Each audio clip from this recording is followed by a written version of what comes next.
Well, first of all, at ease, at ease. Let's have a good time. Let's have a good time. And we had an incredible meeting that lasted for about an hour, and you have no idea what we've come up with. You're going to be so happy. You're going to be so happy. I want to just first say thank you for everything, and on behalf of Melania and myself, we had a great flight in. So I want to thank you, honey. Come say hello, honey. Just say hello.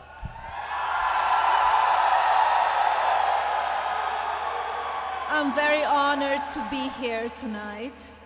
Thank you for your service, for your sacrifice, and keeping us safe and free.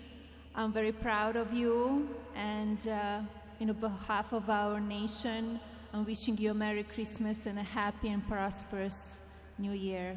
Thank you again, and to your families.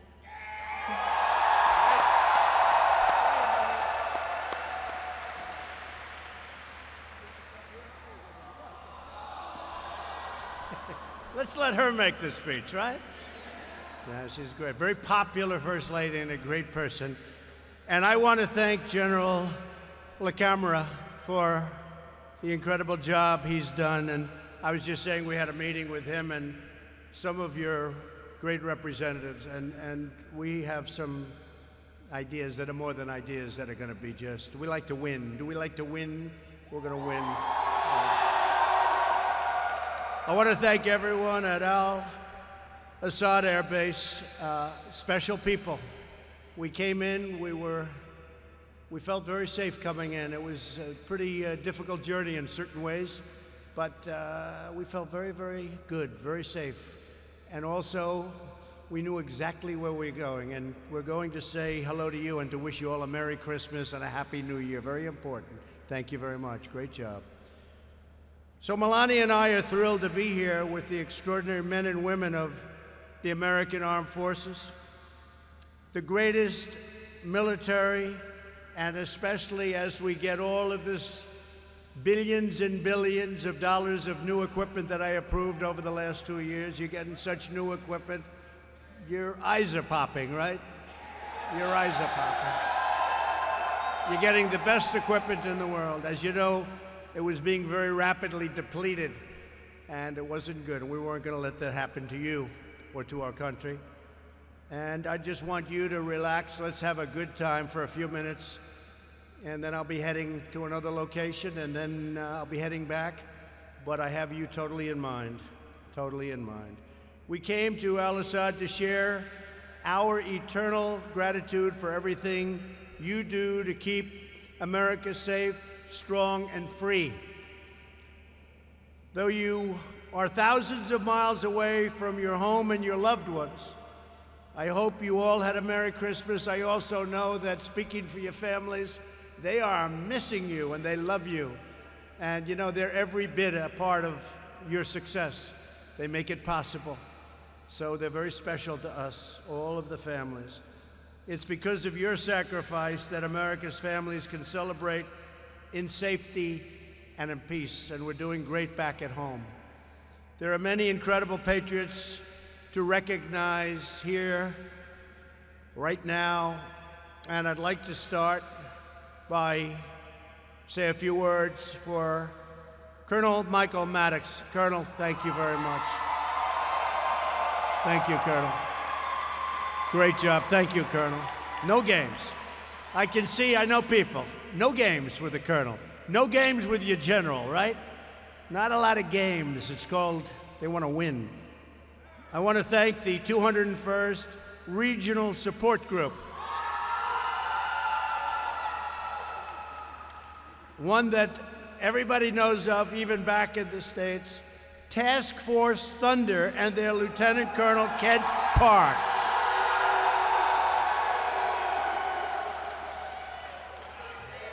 There's a reason for that name, Thunder, isn't there? The 443rd Air Expeditionary Squadron and their great commander, Major Dicey Ritz. Where is Dicey? Thank you. Great, fellas. Great. The 1st Expeditionary Rescue Group and their commander, Colonel Michael Gurshard. Where's Michael? Thank you. Thank you, fellas. The 3rd Cavalry Regiment and their commander, Colonel Jonathan Byram.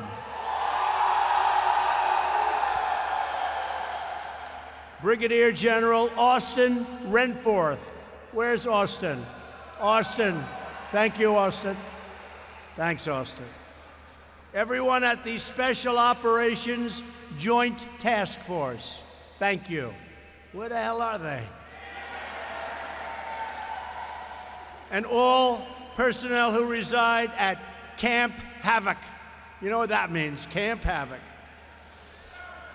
Also joining us this evening is the U.S. Ambassador to Iraq, Douglas Silliman. Douglas, thank you very much. Great job, Douglas. Great job. The courageous men and women at Al-Asad Air Base are on the leading edge of our fight to vanquish America's terrorist enemies. You know that. The other reason I'm here today is to personally thank you and every service member throughout this region for the near elimination of the ISIS territorial caliphate in Iraq and in Syria. 2 years ago, when I became president, they were a very dominant group. They were very dominant. Today, they're not so dominant anymore.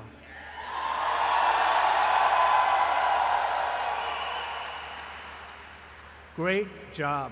I looked at a map, and 2 years ago, it was a lot of red all over that map. And now you have a couple little spots, and that's happening very quickly.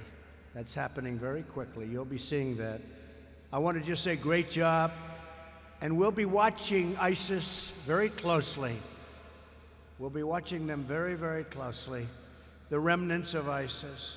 No enemy on earth can match the awesome strength of American soldiers, sailors, airmen, and Marines. Nobody's even close. And nobody is even close in terms of our equipment. We make the greatest equipment in the world. Whether it's missiles or ships or anything you want to name, we have the greatest in the world. The jet fighters, the new F-35, the super F-18s. We have the greatest fighter jets in the world. We make the greatest equipment in the world. But you strike fear into the hearts of our enemies and bring comfort to all of our allies and those who cherish peace. And we want peace. And the best way to have peace is strength. When we're strong, we're going to have peace. If we're not strong, you know what happens. So we're stronger than ever. And very soon, when it all comes in, when that equipment keeps flowing, it's being made, much of it now, there'll be nobody ever in history that's even close. American and coalition forces have had one military victory after another over the last 2 years against ISIS, including the retaking of both Mosul in Iraq and Raqqa in Syria. We've liberated more than 20,000 square miles of territory.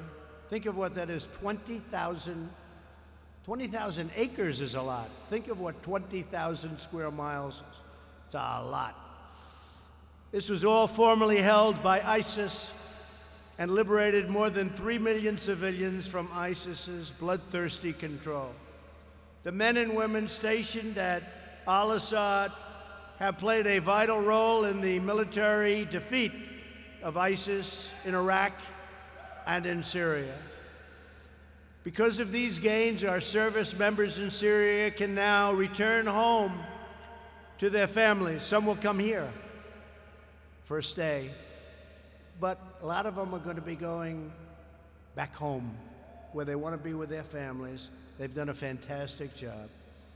Originally, years ago, they came here, and it was supposed to be for 3 to 4 months, and that was a long time ago. That was many years ago. But what a job you have done, what a job they have done. I made it clear from the beginning that our mission in Syria was to strip ISIS of its military strongholds. We're not nation building. Rebuilding Syria will require a political solution And it's a solution that should be paid for by its very rich neighboring countries, not the United States. Let them pay for it, and they will. They will. In fact, Saudi Arabia yesterday, you probably read, stepped up to the plate and has already made a commitment of substantial funds for development. And President Erdogan of Turkey has also agreed to take out any remnants of ISIS, and we'll be working with them. We're going to be working with them. Our presence in Syria was not open-ended and was never intended to be permanent. 8 years ago, we went there for 3 months, and we never left. But now we're doing it right. And we're going to finish it off. 1 year ago, I gave our generals 6 more months in Syria. I said, go ahead, get them. And it turns out it was really 1.5 years ago. I said, go get them. We need 6 months. Go get them. Then they said, give us another 6 months. I said, go get them. Then they said, can we have one more, period of 6 months? I said, nope. I said, I gave you a lot of 6 months, and now we're doing it a different way. And we're doing it, and you're doing it, folks. You're doing it. Just the remnants. The men and women who serve are entitled to clear objectives and the confidence that when those objectives are met, they can come home and be with their families. Our objective in Syria was always to retake the territory controlled by ISIS. Some people said we've already retaken 99%. That's a number that comes up a lot. And if you look at the map before and after, it looks like 99%. Now that we have done so, the nations of the region must step up and take more responsibility for their future. And also, they have to confront those remnants of ISIS and take them out very easily, if, after we're totally finished, they're even left at all. There will be a strong, deliberate, and orderly withdrawal of U.S. forces from Syria. Very deliberate, very orderly, while maintaining the U.S. presence in Iraq to prevent an ISIS resurgence and to protect U.S. interests, and also to always watch very closely over any potential reformation of ISIS, and also to watch over Iran. We'll be watching. While American might can defeat terrorist armies on the battlefield, each nation of the world must decide for itself what kind of future it wants to build for its people and what kind of sacrifices they are willing to make for their children. America shouldn't be doing the fighting for every nation on earth, not being reimbursed in many cases at all. If they want us to do the fighting, they also have to pay a price. And sometimes that's also a monetary price. So we're not the suckers of the world. We're no longer the suckers, folks. And people aren't looking at us as suckers. And I love you, folks, because most of you are nodding your head this way. We're respected again as a nation. We're respected again. America is safer and peace is more possible because of the incredible courage and devotion of every patriot here tonight. Some people say, well, maybe somebody comes from the area and they hit us on our homeland. If that happens, they will suffer consequences over here like nobody has ever suffered before. Let me just tell you, and I hope they hear that loud and clear. And that's not a threat, that's going to be a fact. If anything should happen at all, nobody will ever have suffered the consequences that they will suffer. Just remember I said it. We will honor, you're welcome, you're welcome. We will honor your service by doing everything in our power to defend our homeland and to stop terrorists from entering America's shores. And that includes strengthening of our borders. I don't know if you folks are aware of what's happening. We want to have strong borders in the United States. The Democrats don't want to let us have strong borders. Only for one reason. You know why? Because I want it. If I said, you know, I think just standing here looking at all these brilliant young faces, these warriors, you're warriors. You know, you're modern-day warriors. That's what you are. But you gave me an idea, just looking at this warrior group. I think I'll say, I don't want the wall. And then they're going to give it to me. I figured out the solution. First Lady, tell Nancy Pelosi, I don't want the wall. Oh, we want the wall. And then we get the wall. That's another way of doing it. That's another way of doing it. Now, we have to have it. And, you know, not only human trafficking, drugs, illegals, a lot of criminals, bad records.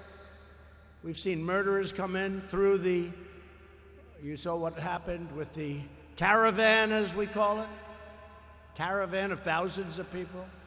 And by the way, our Border Patrol did an incredible job, and our military did an incredible job, and local law enforcement on the various parts of the border did an incredible job. And those caravans are slowly breaking up, and they're going back where they came from, and they have to come into our country legally. And that's what you're fighting for. You know, when you think about it, you're fighting for borders in other countries. And they don't want to fight the Democrats for the border of our country. Doesn't make a lot of sense. At this sacred time of the year, our thoughts turn to the American heroes who gave their last breath in defense of our country, including the 7 brave souls who perished last March on the Jolly 51 rescue helicopter. You know exactly who we're talking about. Some of you were great friends of theirs.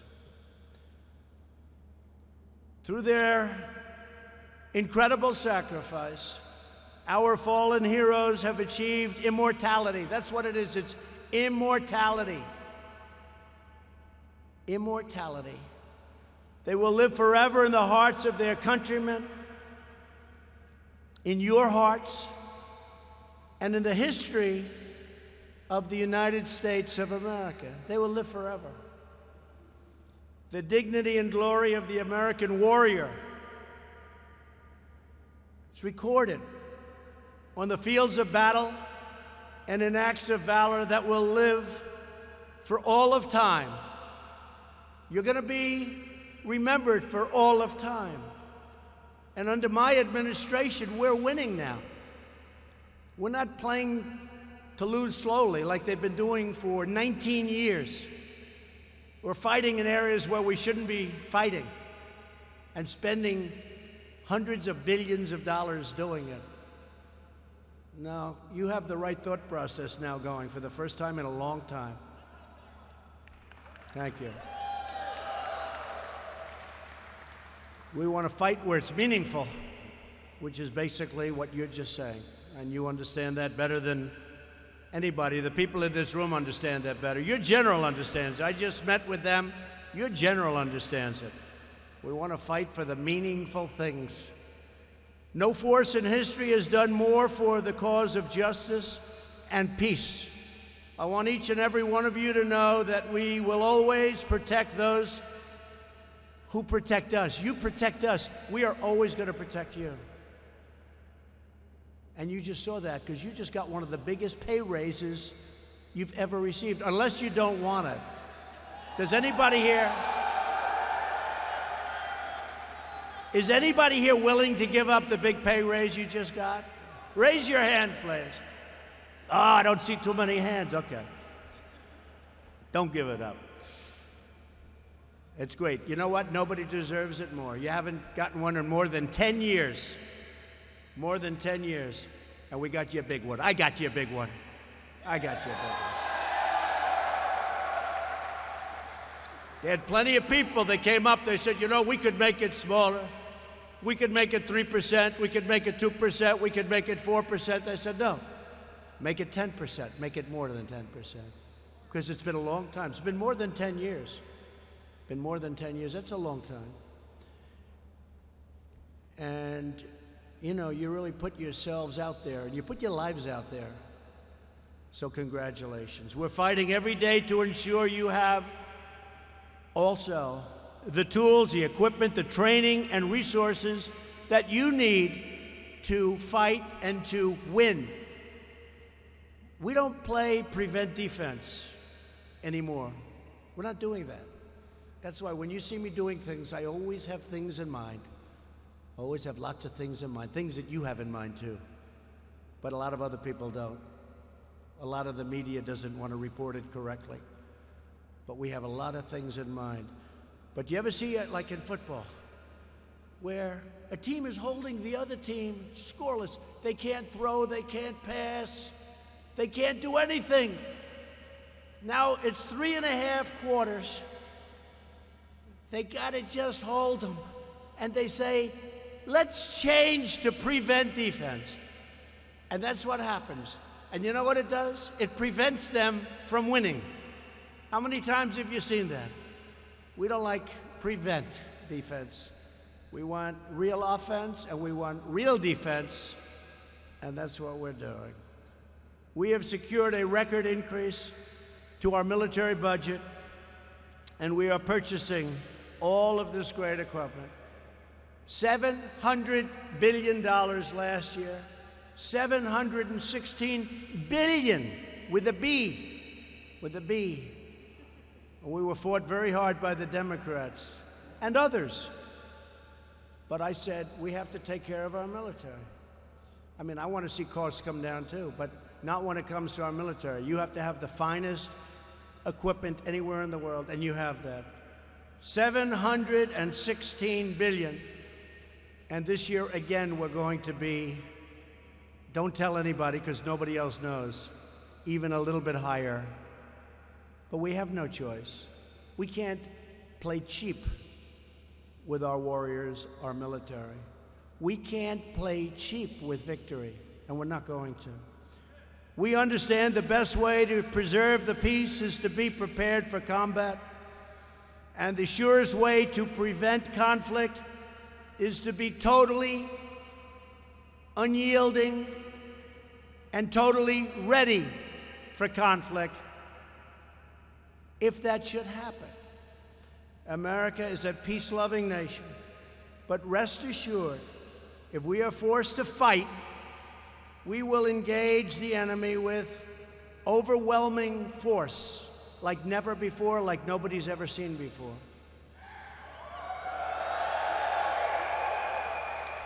There is no military more capable, and now more lethal, more fearless, and more skilled than the United States Armed Forces. Nobody is even close. Our faith and confidence in you is absolute and total. You are the sentinels who watch over our nation. You are the warriors who defend our freedom. You are the patriots who ensure the flame of liberty burns forever bright. That's who you are. That's who you are. To everyone at Al-Asad Air Base and every American serving overseas, may God bless you. May God protect you. And may God always keep you safe. We love you, we support you, we salute you, we cherish you, and together we pray for justice, goodness, and peace on earth. We are putting America first for the first time in a long time, longer than anyone can remember. At the same time, we're here to help others. And for all of you that have those red caps, and I saw them before, I signed a lot of them, it says, "Make America Great Again." And you know what? That's exactly what we're doing.